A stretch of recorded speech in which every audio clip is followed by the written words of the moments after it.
Yang kedua, dengan dua orang temannya sebelumnya, itu seperti langit dan bumi. Padahal dia meninggal di atas tempat tidurnya, sementara dua teman sebelumnya meninggal di medan tempur. Fisabilillah. Kita bersyukur pada Allah kita bisa mendapati Ramadan tahun ini dengan baik, karena banyak orang yang tahun lalu berharap bisa tiba di Ramadan ini, tapi tidak tiba, tidak ada bersama kita hari ini. Maka perlu banyak bersyukur kita pada Allah. Pada hari ini Allah berikan kita kesempatan untuk bisa menjalani, menikmati Ramadan ini. Dan semoga Allah mudahkan kita untuk bisa maksimal di Ramadan ini. Allah terima amal kita semuanya insya Allah. Bapak Ibu yang kami muliakan, ini hari ketiga kalau di sini Pak ya? Oh sama berarti. Ikut mazhab pemerintah. Di awal Ramadan, Rasul SAW dalam beberapa riwayat menyebutkan sebuah profil tentang Ramadan. Kata Nabi, hadis ini diriwayatkan oleh Imam Ahmad dan Imam An-Nasai. Kata Nabi SAW dari Abu Hurairah, "Qad atakum syahru Ramadan syahrun mubarak. Iftaradallahu alaikum siyamahu, yuftahu fihi abwabul jannah, wa yughlaqu fihi abwabun nar, wa tughallu fihi syayatin. Fihi lailatun khairum min alfi syahr, faman hurima khairuha faqad hurim." Ketika pertama kali Ramadan datang, di awal-awal Ramadan, Rasul sampaikan ke para sahabat tentang profil Ramadan itu. Kata Nabi, "Qad atakum," dalam riwayat lain, "Qad ja'akum syahrul Ramadan." Sungguh telah datang bulan Ramadan kepada kalian semua. Apa bulan Ramadan itu? Satu, kata Nabi, syahrun mubarak. Dia bulan yang diberkahi. Itu satu. Yang kedua, gambaran Ramadan itu iftaradallahu alaikum siyamahu. Allah wajibkan atas kalian semua puasa. Jadi gambaran kedua Ramadan itu, puasa diwajibkan pada bulan itu. Yang ketiga, kata Rasul, yuftahu fihi abwabul jannah. Pintu surga dibuka. Semua pintu surga dibuka. Yang keempat, wa yughlaqu fihi abwabun nar, dan semua pintu neraka ditutup. Yang kelima, wa tughallu fihi syayatin, dan setan-setan itu dirantai, dibelenggu. Kemudian yang terakhir kata Rasul, fihi lailatun khairum min alfi syahr. Pada bulan itu ada satu malam yang lebih baik dari 1000 bulan. Ada 6 profil, dan di akhir Rasul mengatakan, man hurima khairuha faqad hurim. Siapa yang diharamkan kebaikan Ramadan pasti diharamkan. Jadi ada 6 profil yang mudah-mudahan dalam waktu kurang lebih 50-40 menit ke depan kita akan coba bedah hadis ini. Pertama, Rasul mengatakan telah datang kepada kita. Jadi kalau telah datang kepada kita berarti dia kayak tamu Ramadan itu. Bukan kita yang datang ke Ramadan, tapi Ramadan yang datang kepada kita.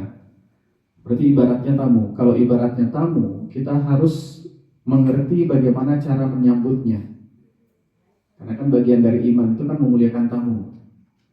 Dan kita akan tahu cara menyambut tamu kalau kita kenal dengan tamunya. Kalau tidak tahu, kita tidak tahu apa yang disiapkan. Misalnya tamu yang ada teman mau datang. Teman mau datang, tapi teman yang mana mau datang? Orang tua bilang ke kita, ada teman mau datang, tolong beresin rumah. Ini teman bapak yang mau datang, teman yang mana? Kata bapak, teman yang depan rumah sono itu. Beda blok aja. Oh kayak gitu. Berarti kita beresinnya ya segitu. Tapi kalau bapak kita bilang, teman bapak mau datang besok, tolong rapiin rumah. Siapa teman bapak? Prabowo Subianto. Yang di TV Pak? Iya. Yang fotonya di kantor-kantor? Iya yang itu. Berarti cara kita memperbaiki rumah beda Pak. Karena yang datang itu Pak Prabowo. Nah, untuk bisa menyiapkan rumah, menyiapkan diri kita menerima tamu, kita harus tahu dulu tamunya. Kalau nggak tahu tamunya, jangan sampai salah kaprah. Maka ketika kita tahu tamunya siapa, kita tahu cara menyiapkannya. Nah, di hadis ini Rasul menggambarkan tentang yang akan datang itu siapa. Kata Nabi, qad atakum syahrul Ramadan, sungguh telah datang kepada kalian bulan Ramadan. Satu, gambaran pertama itu syahrun mubarak, bulan yang diberkahi. Ramadan punya banyak nama Bapak Ibu. Ada yang menyebut syahrus siyam, bulan puasa. Apa dalilnya? Ya ayyuhalladzina amanu kutiba alaikumus syiyam. Ada yang menyebut syahrul Quran, bulan Quran. Dalilnya apa? Syahrul Ramadan alladzi unzila fihi al-Qur'an. Bulan Ramadan yang diturunkan Quran. Macam-macam nama Ramadan yang di hadis ini Rasul katakan namanya adalah Syahrul Mubarak. Bulan yang diberkahi. Nah, pertanyaannya berkah itu apa? Nah, itu pertama gambarannya. Kata berkah itu dari kata baraka atau barika. Kata baraka itu artinya bertambah. Dia ada dua maknanya dalam kata baraka ini. Satu artinya bertambah. Bertambah, sesuatu itu bertambah dan menetap di tempat itu. Itu baraka atau barika. Orang Arab menyebut kolam, atau kita sebut balong Pak ya kalau di sini. Kolam itu disebut dengan birkah bahasa Arabnya. Mirip dengan barakah. Kalau barakah, ba fathah, kalau birkah baris bawah kasrah. Kenapa disebut birkah? Karena airnya bertambah dan menumpuk di situ. Bertambah dan menumpuk. Itu artinya berkah. Kalau dia mengalir, orang Arab sebutnya dengan anhar, sungai. Tidak disebut dengan birkah. Dia sebut birkah karena dia bertambah. Nah, di antara makna barakah itu artinya bertambah. Tapi, ada tapinya Pak. Sesuatu yang bertambah itu punya konsekuensi. Sesuatu yang bertambah itu ada akibat yang harus ditanggung. Dan seringkali akibat sesuatu yang bertambah itu akibatnya buruk, Pak. Tidak stabil itu akibat. Ini ada masjid 1 lantai atau 2 lantai ini Pak. Kemudian kalau masjid ini ditambah 3 lantai ke atas, fondasinya masih kuat nggak? Belum tentu. Nggak tahu nih fondasi awalnya dibikin untuk berapa lantai. 2 lantai ditambah 3 lantai ke atas, itu sesuatu yang bertambah akan mengakibatkan tidak stabil. Walaupun pertambahannya itu kita pikir pertambahannya itu bagus. Apa yang kita pikir pertambahan bagus? Misalnya tambah duit itu bagus nggak? Menurut kita bagus Pak ya. Tidak sesuatu yang bertambah itu bagus. Ini ada kisah. Ada 4 orang bersaudara. 4 orang bersaudara ini dari lahir sampai umur 35 tahun nggak ada masalah dengan saudaranya. 4 nggak ada masalah. Paling berantem ya berantem saudara. Berantem sekarang nangis, setengah jam lagi udah makan berdua, udah main lagi terus. Sampai umur 35 nggak ada problem. Tidak ada masalah. Di umur 36 ayahnya meninggal. Ayah mereka yang berempat itu meninggal. Dan ayahnya orang kaya, meninggalkan banyak harta. Berarti yang 4 orang anak ini ahli waris. Kan bertambah hartanya. Kita pikir kan bagus bertambah harta. Tapi ada potensi pertambahan harta itu menyebabkan pertengkaran di antara 4 orang anak yang 35 tahun mereka tidak pernah bertengkar. Sesuatu yang bertambah itu nggak selalu positif, walaupun kata kita bagus. Belum tentu, Pak. Atau kita berpikir bertambahnya kesehatan. Kan kalau kita sakit, kita pasti mintanya kalau sehat. Belum tentu bertambah sehat itu positif. Ada berapa banyak orang sakit, ketika dia sehat, hidupnya dosa dan maksiat terus. Bikin dosa sana, bikin dosa sini, hidup maksiat sana, maksiat sini, cari uang, maksiat lagi, cari lagi, maksiat lagi. Itu ketika sehat. Ketika dia sakit, saat itu sholatnya tertib. Sholatnya dia lakukan dengan sangat baik, berdoanya sangat khusyuk, sampai meneteskan air mata. Tiap baca Quran dia pelajari gampang, hatinya tersentuh. Kadang-kadang pertambahan itu belum tentu semuanya positif. Karena itu pertambahan itu belum tentu maknanya baik. Nah sekarang barakah itu kalau artinya bertambah berarti belum tentu positif. Nah ada kata yang kedua dari kata barakah, definisi yang kedua. Kata orang Arab, barikatil jamal. Barikatil jamal itu artinya onta ngeberkah kalau orang Arab bilang.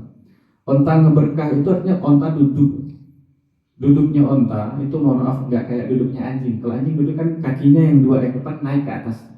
Kalau onta duduknya itu kayak kucing tidur tuh. Kalau di Arab tuh kayak di Mesir tuh Sphinx. Kalau Bapak Ibu pernah lihat Sphinx itu. Sphinx itu kan singa duduk. Nah, onta itu kalau duduk semuanya kaki belakangnya, kaki depannya dan perutnya mengumpul di satu titik. Itu merapat ke bumi. Orang Arab menyebut itu barikatil jamal. Al-jamal atau onta itu ngeberkah. Kenapa dia ngeberkah? Karena semua badannya berhimpun di satu titik dan disebut berkah karena pada posisi itu unta akan sangat stabil. Apapun yang dilakukan kepada unta, dia tidak akan berpindah. Mau didorong, mau ditarik, akan tetap di situ.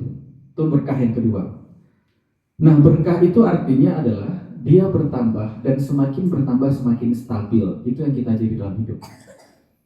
Bertambahnya usia semakin stabil, bertambah harta semakin stabil, semakin kokoh, bertambahnya ilmu semakin stabil, bertambahnya kesehatan semakin stabil.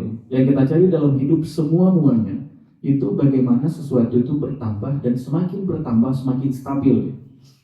Itu yang diinginkan dalam hidup. Itu Rasul mengatakan kullu amrin dzibalin la yubda'u bi bismillahi fahuwa abtar.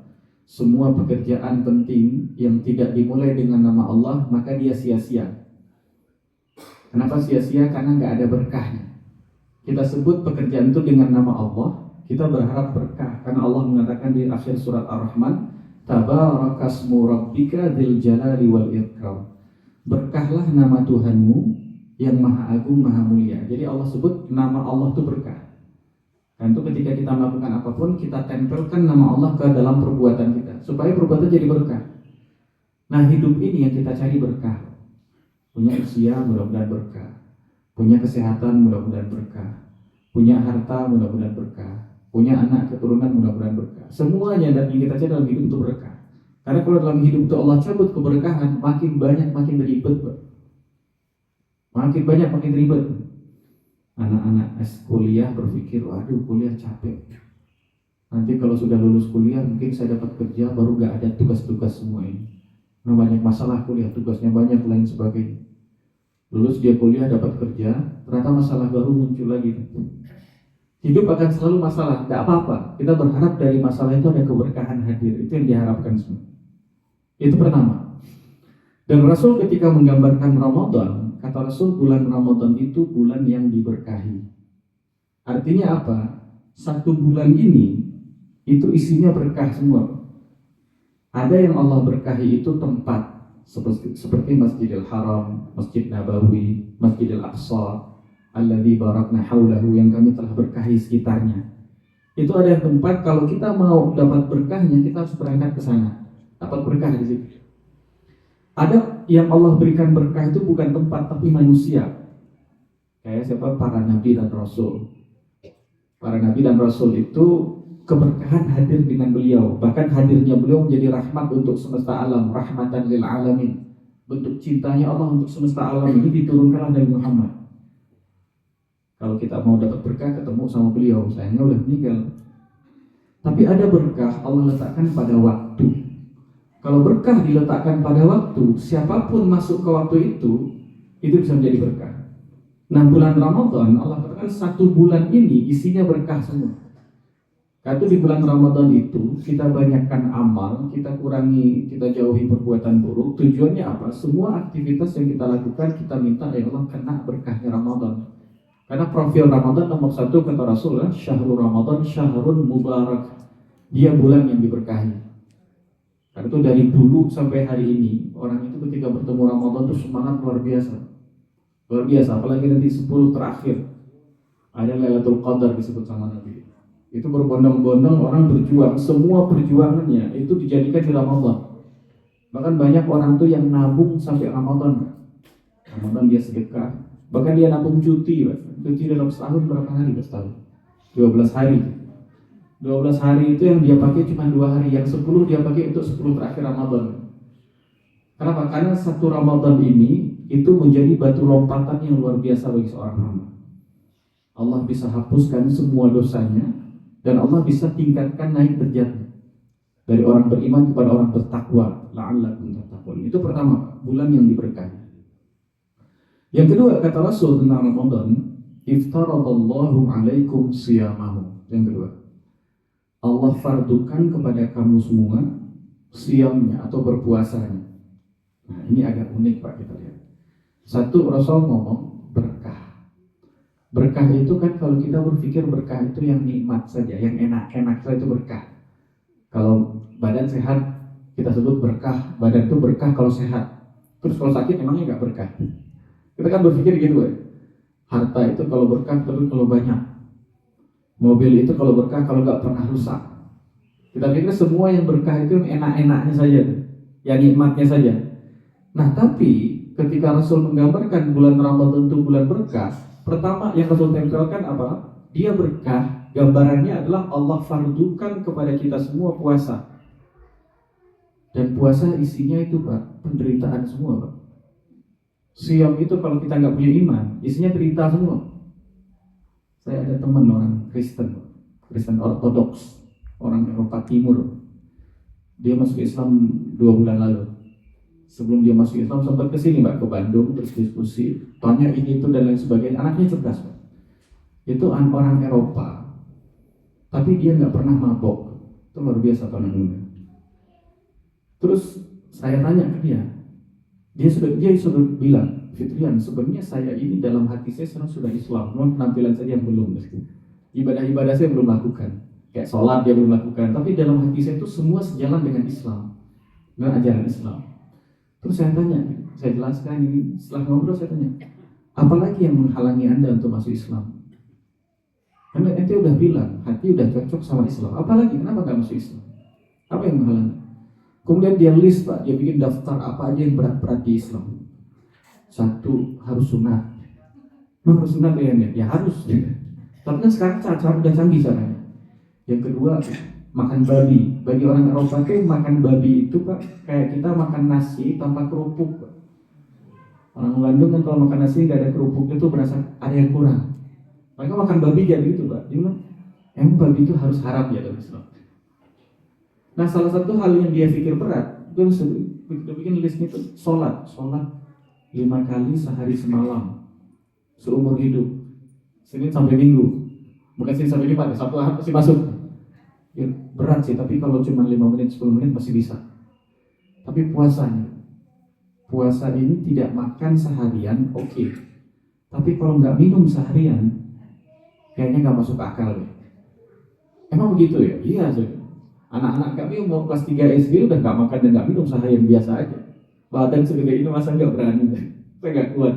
Artinya puasa itu, kalau kita membahas puasa gak pakai iman, isinya beban semua, bahkan capek. Kita gak boleh makan dan tidak boleh minum dari terbit fajar sampai tenggelam matahari. Itu waktu produktif kita Pak, dari terbit fajar sampai tenggelam matahari. Karena kalau matahari sudah tenggelam, sudah bukan waktu produktif Pak, badan udah capek. Justru di waktu produktif itu kita perlu asupan nutrisi dan air. Puasa mencegah kita melakukan itu. Nah ini gimana ceritanya? Setelah Allah ngomong keberkahan, yang di pikiran kita yang namanya berkah yang enak-enak semua. Tiba-tiba Allah ngomong setelah itu penderitaan, tuh siang. Nah ini mengajarkan kepada kita juga bahwa belum tentu semua yang kita katakan enak di dunia itu belum tentu baik di sisi Allah. Belum tentu Pak. Bisa jadi kesulitan-kesulitan yang kita hadapi, di situ Allah titipkan keberkahan.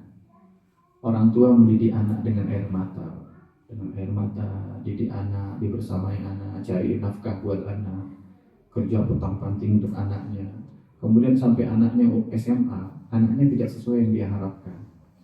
Apakah di situ artinya anaknya tidak berkah? Belum tentu. Bisa jadi nanti ketika mereka berumah tangga, mereka baru sadar. Bertaubat, mereka perbaiki hidupnya dan jadi orang yang kebaikannya paling banyak sebandung ini. Bisa jadi Pak. Jadi belum tentu semua yang berkah itu yang kita gambarkan yang enak-enak saja. Kita kan kalau menyebut berkah pasti yang lezat saja. Mudah-mudahan berkah ya. Mudah-mudahan kalau berkah itu artinya rumahnya bertingkat, mobilnya 2, badannya sehat, anaknya banyak. Belum tentu. Bisa jadi pada badan yang sakit ada keberkahan di situ. Bisa jadi pada harta yang terbatas ada keberkahan di situ. Bisa jadi pada keluarga yang sibuk karena anaknya banyak, kecil-kecil semua, bisa jadi ada keberkahan di situ. Allah bisa titipkan di situ. Karena berkah tidak identik dengan berkah, tidak selalu sama dengan enak-enakannya. Itu poin pertama tentang siam. Siam itu isinya kan gak enak, isinya kan capek. Puasa itu ngapain capek Pak? Bahkan tidur siang. Kita kalau puasa tidur siang Pak. Bangun tidur ketika puasa itu lebih pusing daripada bangun tidur di hari biasa. Puasa kan hari biasa kita tidur siang, bangun-bangun, udah cuci muka, udah bisa kerja lagi. Kalau Ramadan, puasa tidur siang, bangun-bangun, itu loadingnya lama gitu. Orang bilang tuh ngumpulin nyawa. Banyak amat nyawa dikumpulin, belum kumpul semuanya. Bangun tidur setelah zuhur, bangun setengah 2. Setengah 2 itu loading sampai jam 2 ya. Udah wudhu, udah cuci muka, aho juga. Pasti bingung. Itu semua capek di puasa itu. Tapi Allah yang mengatakan, Tentang puasa misalnya, yang semua kita tidak nyaman ketika puasa, semua kita, orang paling sehat ataupun orang paling sakit pasti dia merasakan itu. Bukan lapar dan haus saja, Pak. Lapar dan haus kita bisa tahan. Yang nggak tahan itu bau nafas. Mau dokter gigi sekalipun tetap aja bau nafasnya bau ketika puasa. Karena bukan bau nafas, Pak. Itu kan bau perut sebenarnya, naik ke atas. Hal yang kita tidak nyaman saja ketika puasa, Allah mencintai itu. Kata Allah, kata Rasul, la khalufu fammi shaimi 'indallahi atyabu min rihil misk. Sungguh bau nafas orang puasa di sisi Allah lebih wangi, lebih mulia daripada bau misk. Misk itu ini, Pak. Misk itu artinya parfum. Tapi misk itu parfum kelas atas, Pak. Kalau parfum kita makin banyak disemprot makin sakit hidung, Pak. Semprot sekali wangi tapi kurang wangi. Semprot 2 kali pas wanginya. Semprot sekali lagi hidung sakit. Itu parfum kita itu. Kalau kebanyakan semprot gitu. Kalau misk itu semakin disemprot semakin fresh aroma. Itu misk. Parfum level atas. Nah, di kita ada daerah namanya Sukamiskin, Pak. Dulu saya pertama tinggal di Cikadut sana di Pasir Impun, Pak. Saya nggak mau lewat sana. Sukamiskin. Kenapa? Karena saya baca riwayat Rasul itu menghindari nama-nama tempat yang buruk. Rasul pernah berangkat untuk medan perang. Di jalan ada 2 jalan. Satu jalan itu artinya secara bahasa itu artinya bencana. Satu lagi keselamatan. Rasul nggak ambil jalan yang sebut bencana, jalan keselamatan. Dulu sejak saya tinggal di tahu namanya Sukamiskin, saya nggak mau lewat sana, Pak. Termiskin terus. Akhirnya saya lewat sana karena ada yang kasih tahu, Pak. Ustadz di Bandung, ajengan di sini, dia bilang Sukamiskin itu bukan suka miskin artinya. Dia kata sukernya pasar. Misk artinya parfum. Dulu banyak orang jualan parfum di sana. Itu asal katanya. Atau benar atau enggak? Tapi yang bilang saya begitu. Jadi awalnya suk misk. Pasar, di situ ada pasar penjual parfum yang banyak. Sekarang jadi penjara. Nah, sejak hari itu saya baru berani lewat sana. Dulu kalau lewat sana itu kadang-kadang saya mau kata pani kan lewat sana gitu. Saya pilih jalan lain, Pak. Biar gak lewat Sukamiskin. Tapi kalau lewat Sukamiskin lewat jalan yang namanya jelek terus namanya. Berarti artinya Sukmiskin, pasar wangi-wangian. Jadi di situ dulu konon katanya banyak orang jual parfum di situ. Itu asal katanya Sukul Misk. Jadi ketika jadi bahasa Indonesia jadi Sukamiskin. Jadi bukan Sukamiskin. Nah, kata Allah, kata Nabi, bahkan bau nafas yang kita nggak suka itu bagi Allah lebih baik daripada misk. Itu tentang siam. Jadi bisa jadi hal yang kita nggak sukai, Allah mencintai itu. Dah sabar dulu aja. Itu siam tuh. Bisa jadi hidup yang nggak kita sukai itu, jalani saja, Pak. Bisa jadi kita tidak menyukai keadaan hidup kita hari ini, tapi dengan keadaan itu kita bisa minta sama Allah sampai nangis-nangis, Pak. Dan Allah menyukai itu. Karena kalau kita sehat, duit banyak, waktu luang, buru-buru minta kepada Allah nangis-nangis, Pak. Sholat aja tepat waktu udah syukur. Biasa orang kalau badan sehat, duit banyak, waktu luangnya banyak, itu pikirannya bukan sholat, bukan pengajian, Pak. Besok jalan-jalan kemana lagi ya? Iya, lupa mikirin Allah. Dia pikir hidup akan selamanya. Bisa jadi hidup yang kita tidak nyaman itu yang Allah ridhoi, itu yang Allah berkahi. Dengan tidak nyaman itulah kita mengadu sama Allah, kita menunjukkan betapa lemahnya diri kita. Dan kita nggak bisa apa-apa ya Allah kecuali dengan bantuan Engkau. Berapa banyak orang hidupnya makmur, hidupnya sehat, sombong ini minta ampun. Ini saya dapat begini nih karena kecerdasan saya. Itu kata Qarun juga. Qarun itu nggak ada orang sekaya Qarun hari ini, Pak. Qarun itu kekayaannya itu orang dulu kan kekayaan beneran kekayaan. Orang sekarang kan kalau kekayaannya dilihat dari mobilnya. Mobil berapa sih harganya 1 miliar, udah paling tinggi, Pak. Orang dulu kekayaannya itu emas, Pak. Jadi kalau dia punya tabungannya sebesar meja ini, berarti itu isinya emas semua. Ada berapa kilo emas satu besar meja ini? Emas sekilo kan cuma segini, Pak. Sekilo. Kalau sekilo sekarang kan berapa, Pak? 3 miliar ya. Uang kalau 3 miliar udah 3 kardus Indomie itu, Pak. Dulu pernah ada orang ngasih wakaf 1 miliar, Pak. Saya baru tahu 1 miliar itu 1 kardus Indomie. Dia ngasihnya cash. Kardus Indomie. Jadi kalau 3 miliar itu kurang lebih ya 3 kardus Indomie. Kalau dulu 3 miliar itu cuma segini Pak, 1 keping emas, 1 kilogram. Nah Qarun itu kekayaannya itu bergudang-gudang Pak. Banyak kayanya. Dan saking kayanya, bukan emasnya yang susah dipikul Pak. Emasnya ditumpuk di gudang, kunci gudangnya untuk membawanya itu perlu orang kuat membawanya, digerobakin gudang kuncinya. Itu kuncinya aja.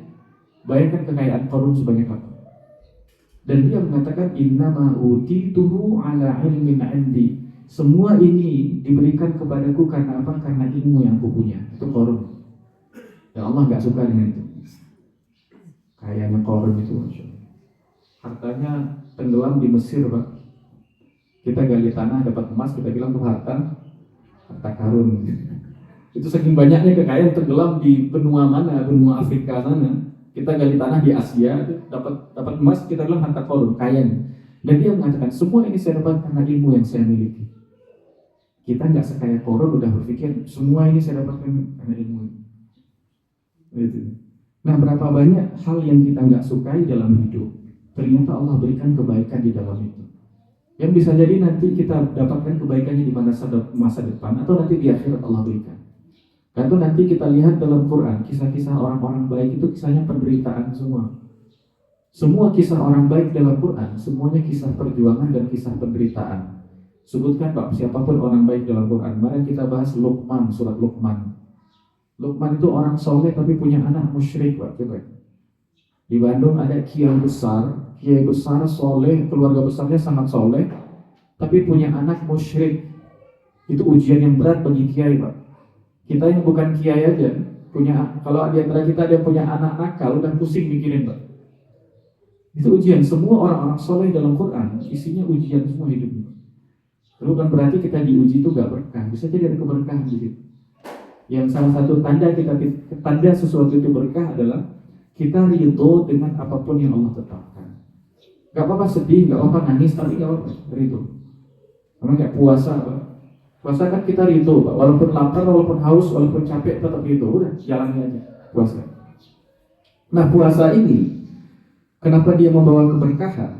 Karena puasa ini mampu mengubah hal yang sangat penting dalam hidup manusia. Dalam surat Al-Baqarah 183, yang ayatnya sering kita baca setiap Ramadan, ya ayyuhalladzina amanu kutiba 'alaikumusshiyam kama kutiba 'alal ladzina min qablikum la'allakum tattaqun.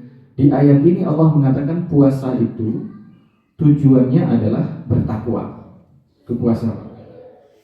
Pertanyaannya bagaimana puasa membuat orang bertakwa? Nah, sekarang kita coba. Karena Rasul mengatakan setelah berkah itu puasa. Manusia kan hidupnya, kebutuhan pokok manusia itu ada beberapa kebutuhan dasar. Nomor 1 makan, nomor 2 minum. Itu kebutuhan dasar manusia. Dan ketika manusia sudah dewasa, dia punya kebutuhan biologis berhubungan suami istri. 3 hal ini ketika puasa tidak boleh dilakukan. Nah ini latihannya nih Pak.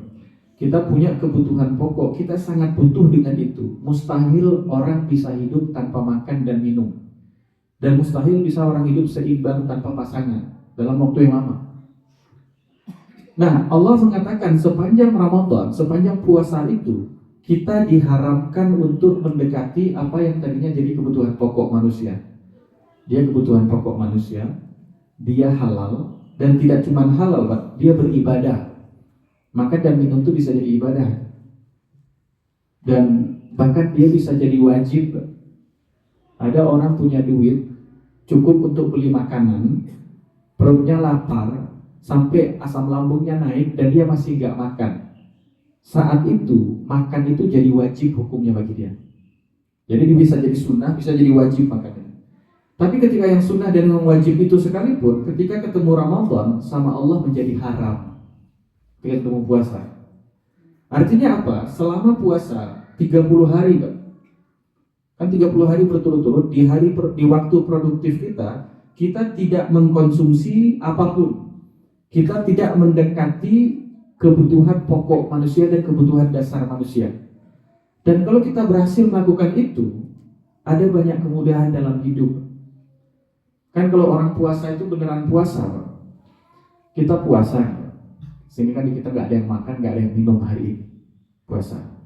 Tapi kan nanti, sebentar lagi kan kita bisa masuk ke kamar mandi. Di kamar mandi kita wudhu, kumur-kumur kita telan airnya. Kan nggak ada yang tahu, iya kan? Ada di antara kita pergi kamar mandi, balik-balik ke sini kan nggak ada yang tahu gitu. Oh, habis wudhu, padahal dia telan air 2 gayung gitu. Dan dari kelihatan wajahnya nggak ada yang berubah. Kan kita bisa melakukan itu. Pertanyaannya, ketika puasa kenapa kita nggak melakukan itu? Mau kita orang soleh, mau kita banyak dosa, tapi kita nggak melakukan itu, kenapa? Karena iman dalam hati. Nah itu Allah mengatakan bagi orang berpuasa, aku sendiri yang akan membalasnya, kata Allah. Karena puasa itu murni ikhlas, Pak. Kan puasa itu kita bisa diem-diem makan, Pak. Pulang ke rumah, kunci pintu, masuk kamar, kunci pintu kamar, masak indomie, makan, Pak. Selesai. Nanti sikat gigi, kumur-kumur, keluar lagi ngobrol sama puasa, ya puasa. Kenapa kita tidak melakukan itu? Karena iman dalam hati. Kalau puasa kita benar puasa, dan ini puasa paling minimal, Pak. Puasa paling minimal kan tidak makan, tidak minum, tidak berhubungan suami istri. Itu paling minimal, Pak. Mau dia gibah yang lain sebagainya, batal nggak puasanya? Tidak, tapi kurang pahalanya. Yang penting itu 2, tidak makan, tidak minum, tidak berhubungan suami istri. Nah, dalam puasa kita itu terlatih untuk tidak makan, tidak minum, tidak berhubungan suami istri. Kita terlatih untuk menghindari hal yang sangat kita butuhkan, Pak, dalam berpuasa. Nah, kalau sudah terlatih selama 30 hari, harusnya mudah bagi kita untuk menghindari hal yang tidak kita butuhkan. Apa yang tidak kita butuhkan? Dosa kita nggak perlu, maksiat kita nggak perlu, berbuat zalim kita nggak perlu. Kalau kita bisa menjauhi, kita bisa mengontrol diri kita untuk tidak mengkonsumsi apa yang kita butuhkan, harusnya lebih gampang bagi kita untuk menjaga diri dari yang Allah haramkan, dari maksiat, dari dosa dan sebagainya. Harusnya lebih gampang gitu. Ibarat kita mau berenang kita belajar renang. Belajar renang itu di sungai. Arus sungai itu deras, Pak. 30 hari kita belajar renang di situ melawan arus.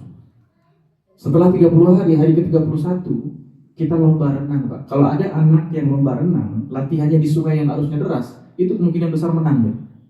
Nyemplung ke kolam renang yang tenang itu ngebut gitu, Pak. Di Ramadan Allah latih kita untuk bisa menguasai diri dari kebutuhan dasar manusia. Tidak ada manusia yang bisa hidup tanpa makan dan minum. Selama puasa Allah larang kita makan dan minum. Dan kita berhasil melakukan itu.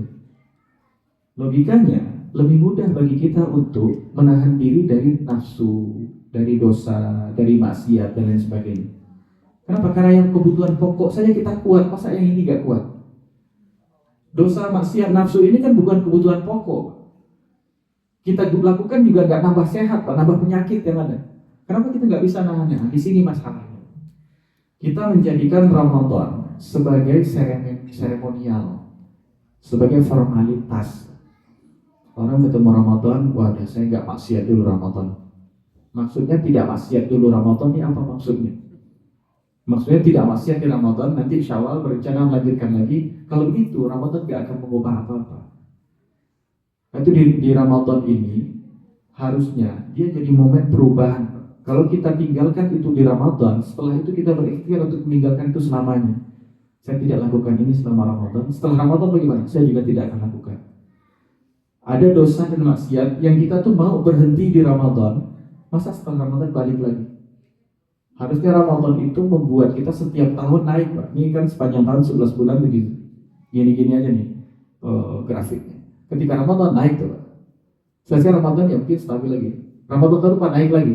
Jadi setiap tahun ada kenaikan kelas terus gitu, Pak.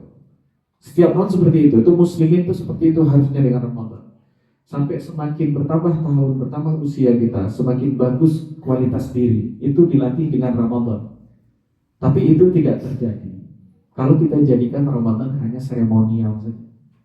Ya sudah, saya tidak lakukan ini sepanjang Ramadan, tapi nanti Syawal baru dilakukan lagi. Nah, akhirnya seremonial saja, tidak merubah apapun dalam hidup. Pahala dapat mungkin, tapi tidak akan merubah. Kita berharap Ramadan itu merubah hidup. Kata Rasul mengatakan dia berkah karena melalui puasa ini hidup bisa berubah baik. Itu yang kedua, Pak, puasa. Yang ketiga kata Rasul, yuftahu fihi abwabul jannah. Di Ramadan itu pintu-pintu surga dibuka. Kata Imam Ibn Rajab Al-Hambali, ada kitab namanya Lataiful Ma'arif yang menulis ulama hebat Pak Ibn Rajab Al-Hambali 600-700 tahun yang lalu. Kata Ibn Rajab, dibukakan pintu-pintu surga itu artinya Allah beritahukan kepada orang-orang yang soleh dan punya kebaikan di hatinya, ayo lakukan semua kebaikan semaksimal mungkin di Ramadan ini. Kenapa? Itu pintu surga sudah terbuka. Kita dan surga sudah sangat dekat sekali. Jadi kalau ada kebaikan yang bisa dilakukan, itu lakukan semuanya. Bahkan ulama-ulama dulu sampai nabung, yang kita sebut di awal itu sampai nabung hanya untuk kebaikan di Ramadan saja. Karena semua kebaikan itu tumpah ruah di Ramadan, lakukan itu, kenapa? Pintu surga sudah dibuka. Itu yuftahu fihi abwabul jannah. Yang keempat kata Rasul itu wa yughlaqu fihi abwabun nar, sebaliknya. Ditutup semua pintu neraka. Yang keempat. Jadi tidak saja pintu surga dibuka, tapi juga semua pintu neraka ditutup. Kata Ibnu Rajab Al-Hambali, tidak ada satupun pintu neraka yang dibuka. Beliau mengatakan, artinya apa? Artinya bagi kita-kita yang banyak dosa, banyak maksiat, dan sampai sakingnya banyak dosa itu, setan itu bisikin. Dan setan bilang, udahlah, dosa udah sebanyak ini gak bisa taubat. Udah tanggung, terlanjur rasanya dulu sekalian.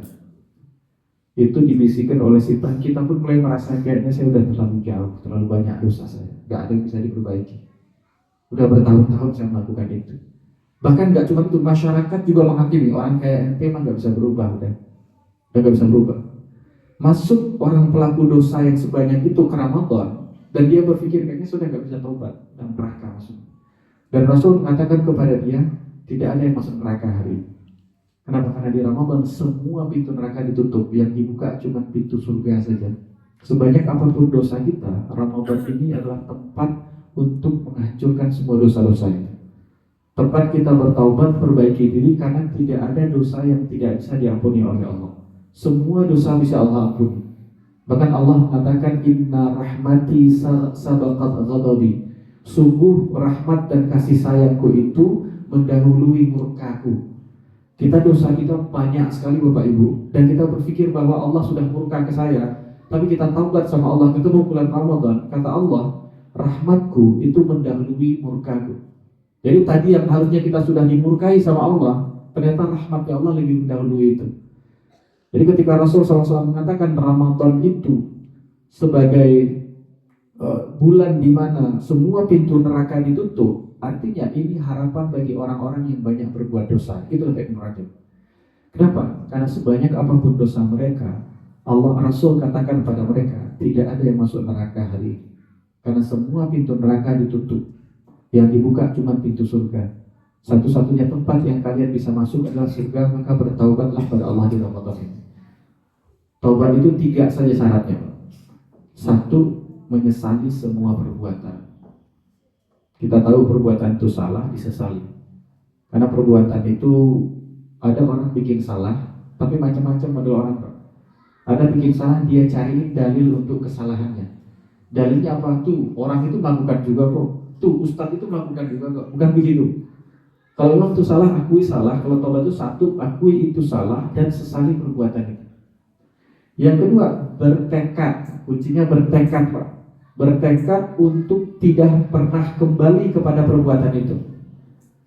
Jadi bertekad pada Allah, ya Allah saya berjanji untuk tidak kembali pada perbuatan. Kuncinya kata ini, bertekad untuk tidak kembali. Kalau ternyata tahun depan dia khilaf, terjatuh lagi, apakah taubatnya tahun lalu ditolak? Tetap diterima. Ketika tahun depan dia bikin dosa lagi, taubat lagi pada Allah.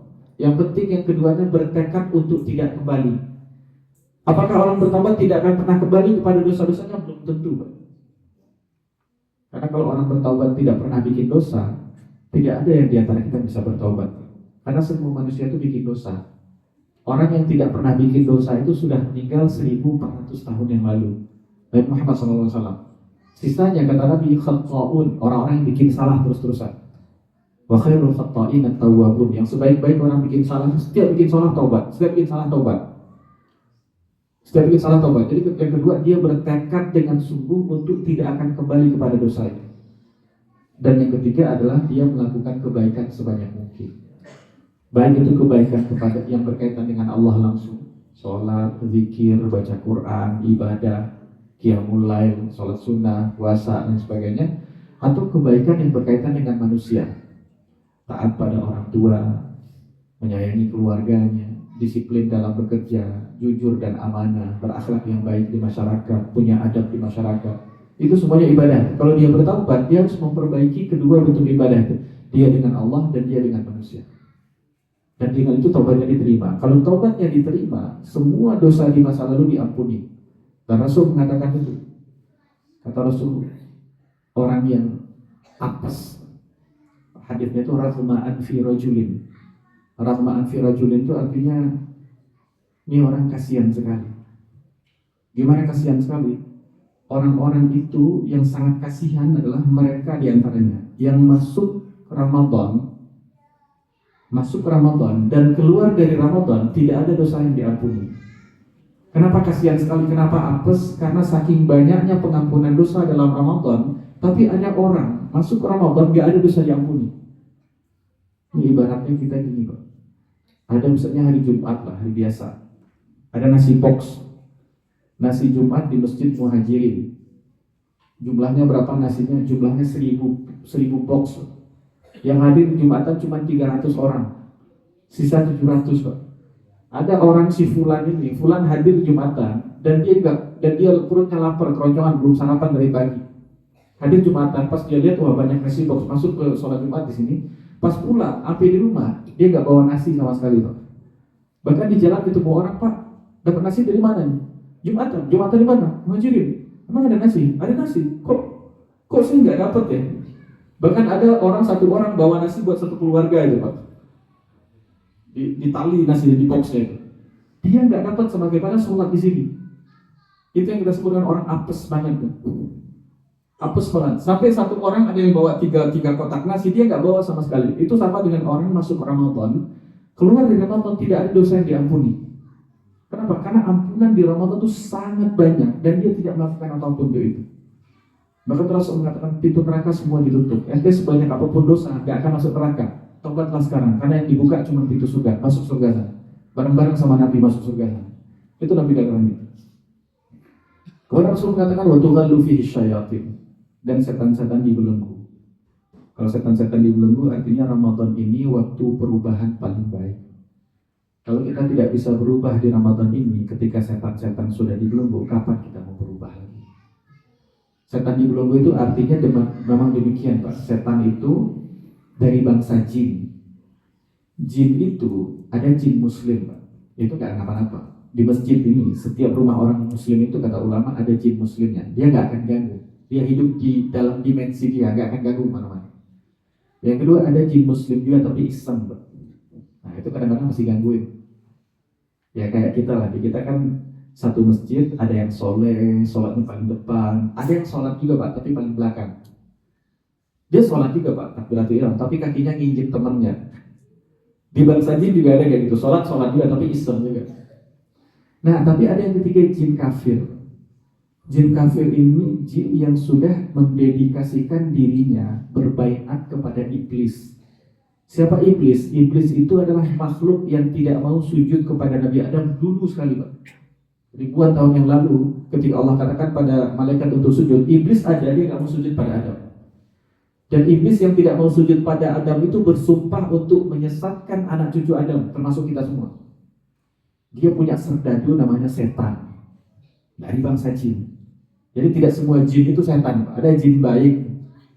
Kalau ada orang hari ini dia kerjasama dengan jin, dia bilang jin baik, itu pasti bukan jin baik. Karena jin baik itu gak mau ngobrol sama manusia, kurang kerjaan Pak. Karena dia hidup di ruang dimensinya masing-masing. Kalau ada orang kata gue, kok saya kenal dengan jin muslim, udah pasti sihir udah itu. Udah pasti itu yang iseng yang gitu. Nah tapi ada jin yang sudah berbaiat untuk berbaiat untuk iblis menggoda manusia, itu namanya setan. Nah ketika Ramadan setan itu dibelenggu. Tapi kenapa ada yang bikin maksiat? Itu bukan setan, salah sendiri. Jangan disalahin lagi setan, kasihan Pak. Setan berbilang, waduh udah kita dirantai, disalahin lagi. Itulah kalau sering berbuat salah Pak. Kalau terlalu sering berbuat salah sampai kita nggak salah pun tetap kita disalahin Pak. Dulu ada teman saya itu, setiap masuk masjid, setiap masuk ruangan dia suka mati lampu.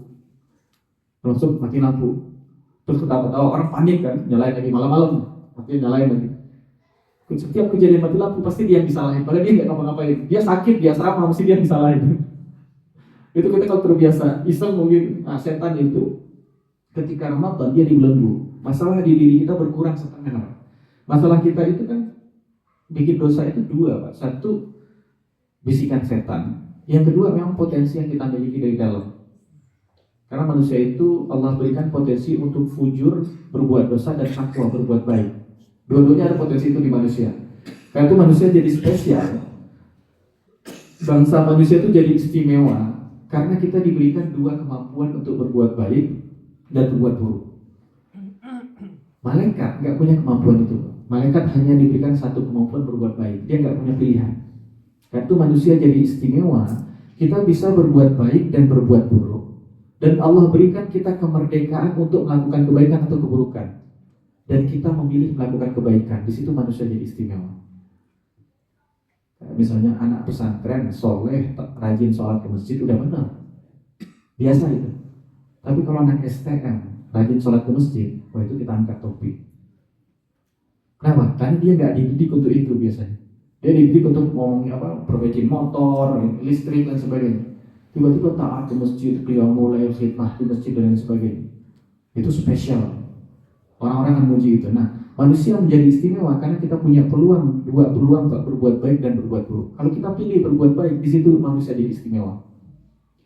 Di situ yang ketika malaikat mengatakan waktu Allah mau ciptakan manusia, kata malaikat, ya Allah, Engkau akan ciptakan makhluk yang bikin pertumpahan darah di muka bumi. Kata Allah apa? Inni a'lamu ma la ta'lamun. Saya tahu hal yang kalian tidak tahu. Apa itu? Di antaranya kita diberikan dua kemampuan. Kita lebih memilih untuk kebaikan. Masalah kita satu, kita punya potensi berbuat buruk.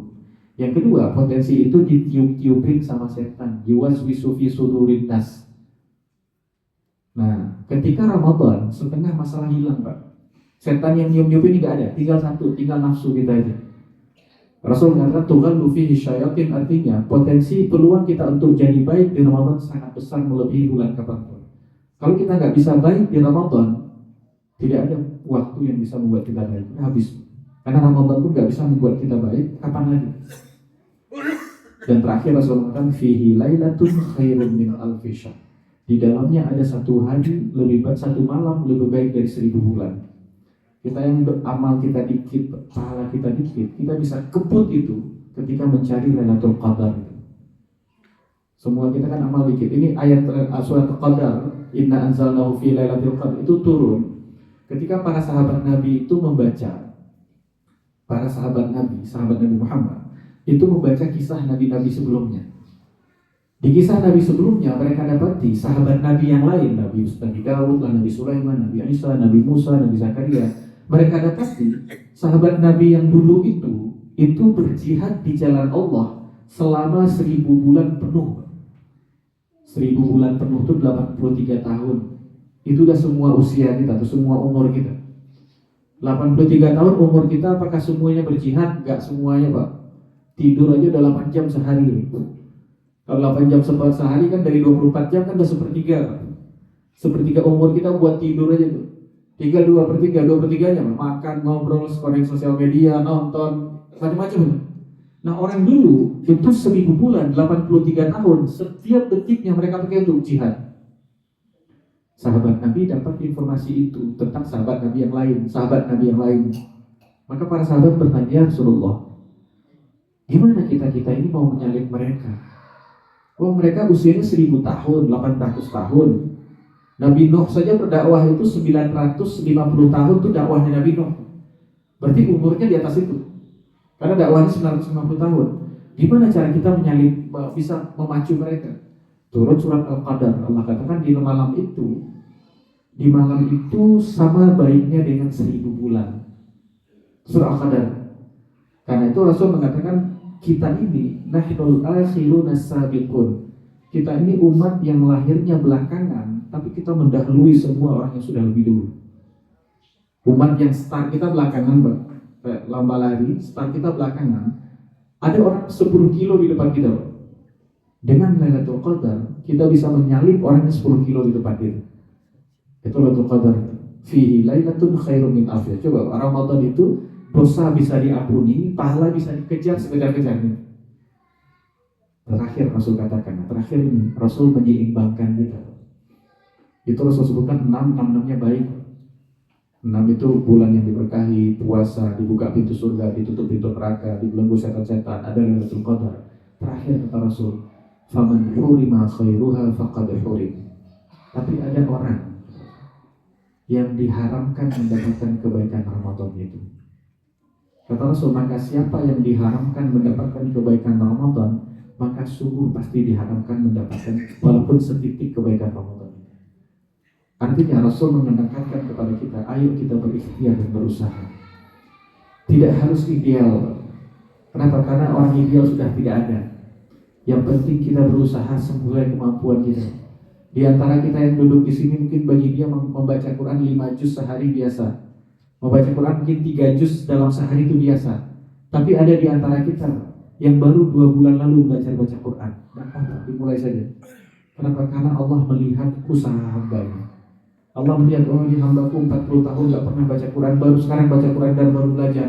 Maka orang itu terseok-seok baca Quran, lebih banyak salah daripada betulnya. Allah menyaksikan perjuangannya dia. Tugas kita di Ramadan adalah memperlihatkan kita berjuang kepada Allah supaya Allah limpahkan semua kebaikan itu.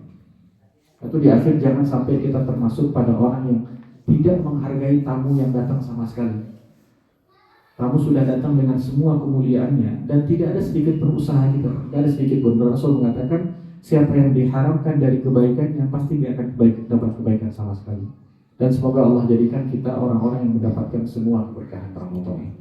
Demikian Bapak Ibu semuanya, wallahu a'lam bishawab. Jika ada yang mau ditanyakan, kita ada waktu beberapa menit. Mangga Bapak.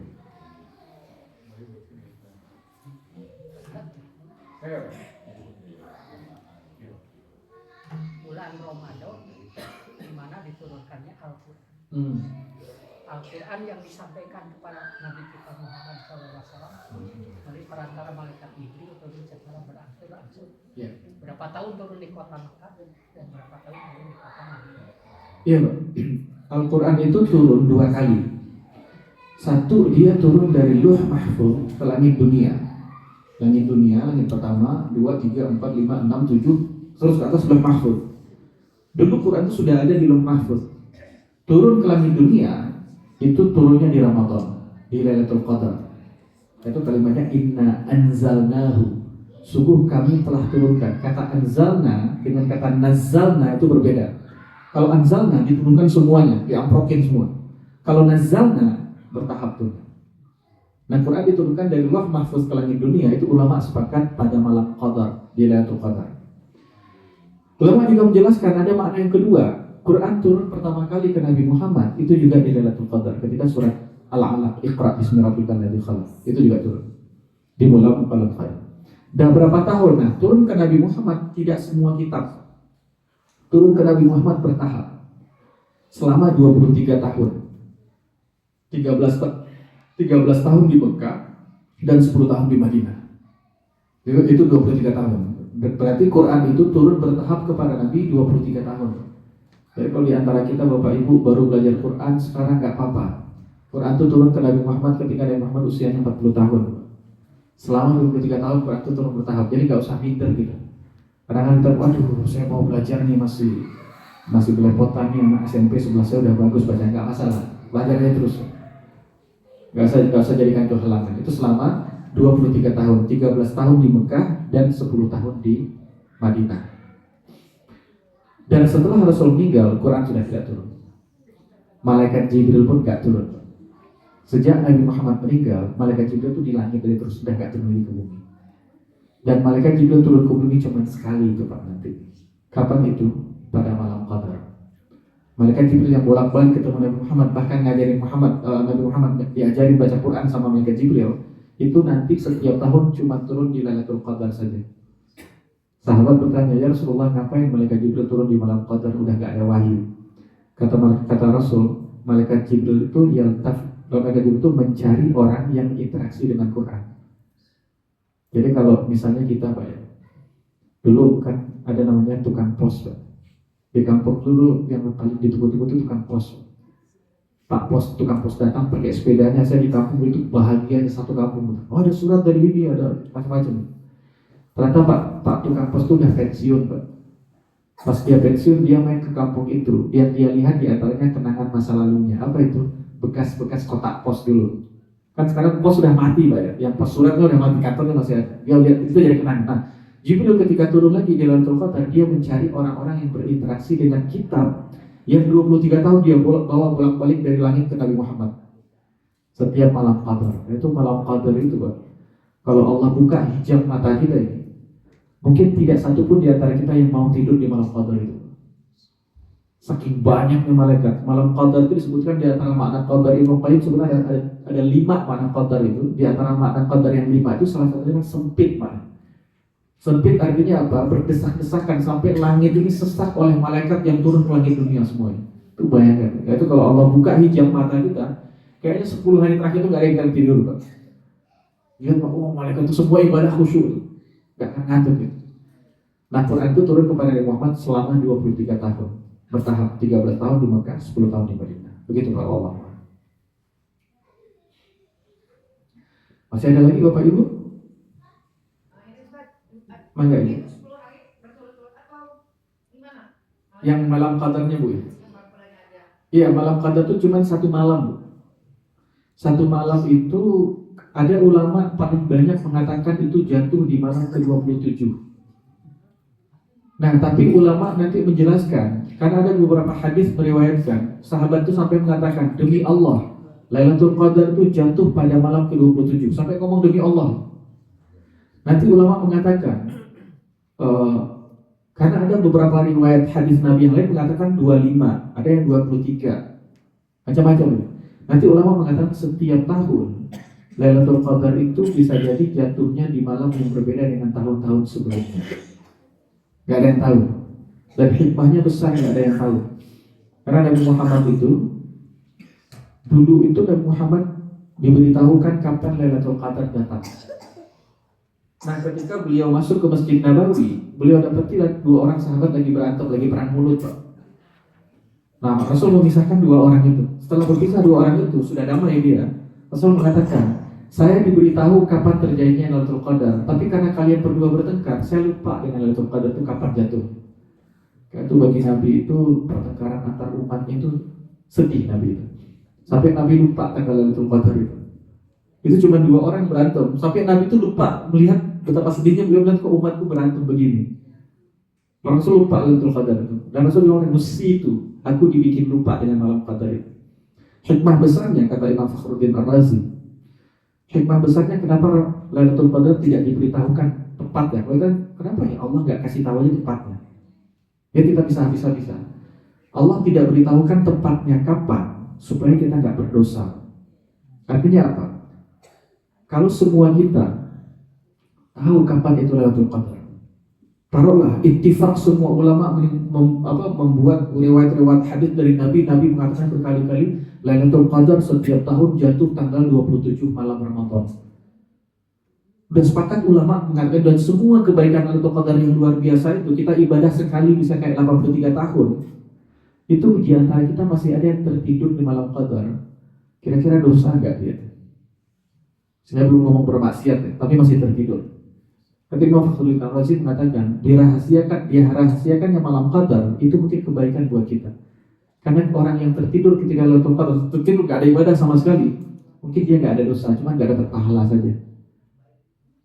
Dulu itu Nabi Muhammad pernah mau bangunin sahabat di malam Ramadan itu sama Rasul bangunin Ali, suruh Ali tolong bangunin sahabat itu. Ali bangunin sahabat, bangun gitu. Terus Ali balik ke Nabi, saya agak heran ya Nabi, kenapa? Karena engkau tidak biasa menyuruh orang melakukan hal yang kau bisa lakukan. Rasul itu kalau bisa lakukan sendiri, nggak nyuruh orang lain. Tapi kenapa Rasul nyuruhin bangunin fulan, suruh Ali yang bangunin? Kata Nabi, kalau saya yang bangunin dan dia nggak bangun, dia berdosa. Karena perintah Nabi. Tapi kalau Ali yang bangunin dia nggak bangun, dia melanggar perintah Ali. Ali kan bukan Nabi. Sama dengan Lailatul Qadar, kalau Allah kasih tahu kita Lailatul Qadar dan kita tidur sepanjang Lailatul Qadar, itu kita berkhianat terhadap penghargaan yang sangat besar Allah berikan pada kita. Kita dibilang sama Allah nanti akan datang nenek itu udah sejak kecil bapak itu sama nenek mau datang nanti pulang ke sini. Ternyata kita nginep di rumah teman Pak. Itu marahnya bapak kita bukan main. Bapak kau sudah bilang nenekmu datang malam minggu ini, kamu malah nginep di kosan teman kamu. Jadi-jadinya itu cuma nenek tuh. Aku bayangin semua Lailatul Qadar itu kata kita tidur sebanyak itu. Mungkin dosa besar gitu itu. Karena kita mengkhianati penghargaan besar yang Allah berikan untuk kita, tidak ada untuk umat sebelumnya. Jadi Lailatul Qadar itu kata Nabi tidak disebut, kata ulama. Ulama mengumpulkan banyak riwayat. Akhirnya kata ulama tidak disebutkan pastinya kapan. Tapi kita tunggu saja di 10 terakhir Ramadan. Kita cari di 10 terakhir Ramadan. Dan kalau mau spesifik lagi, carilah di malam-malam ganjilnya. Carilah di malam ganjilnya. Nah, itu dia bisa jadi terletak salah satu. Artinya 10 terakhir itu memang ini uniknya ini Pak di Indonesia ya. 10 terakhir Ramadan itu masjid sepi. Sekarang alhamdulillah sudah mulai berubah. Nah, saya 4 tahun di Mesir, 10 terakhir Ramadan itu tidak ada rumah orang yang mati lampu Pak. Semua rumah lampunya nyala, semua lampunya sampai pagi. Kenapa? Orang-orang Arab itu menghidupkan 10 terakhir luar biasa Pak. Enggak, itu baru lampu rumah, bayangkan lampu masjid. 10 terakhir itu masjid itu hidup Pak. Jam 1 malam itu kayak jam 7 pagi mau berangkat sekolah tuh. Ramai itu. Di Mesir seperti itu Pak. Di Mesir itu 10 hari, 10 malam itu hampir gak tidur. Apalagi kalau ketemu musim panas kan pendek Pak. Maghrib jam setengah 9 atau jam 8. Nanti subuh, jam 3 udah subuh Pak. Kita habis tahajud, tidur bentar, mulai habis itu. Itu hidup semua tuh malam. Nah hanya saja di Indonesia kan, kita ketemu 10 terakhir tuh bikin kue, pulang kampung, nungguin diskon di Shopee. Iya kan, habis waktu itu. Udah, itu lupain aja. 10 hari terakhir ini kita bisa loh. Kebaikan kita cuma 1 malam itu melampaui 1000 bulan beribadah Pak. Itu perlu masjid memulai itu 10 terakhir itu kita hidupkan, semua lampu dihidupkan, diajak teman-teman sekomplek hidupkan semua lampu kita. Walaupun tapi tertidur di dalamnya, yang penting nyalain dulu, penting ada usaha dulu. Karena semua lampu nyala Pak, itu mata melek juga kan. Lagi bisa digerakkan seperti itu. 10 terakhir itu dibikin semarak sampai anak-anak tuh punya kenangan indah 10 terakhir Ramadan Pak. Tapi kalau di sekeluarga besar itu kita sudah mengurangi kan, kami orang Sumatera Pak. Kami sekeluarga sudah mengurangi pulang kampung di Idul Fitri. Kami pulang kampung mending Idul Adha. Karena kalau Idul Fitri itu kalau pulang kampung pasti di 10 terakhir kami masih di jalan.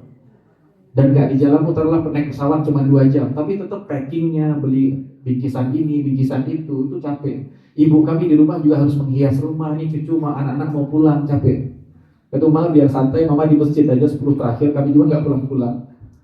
Nanti kalau pulang mungkin setelah lebaran baru pulang. Karena cuma ini momennya Pak. Ini momen kita bisa mengejar kebaikan yang kita banyak tertinggal dari dulu.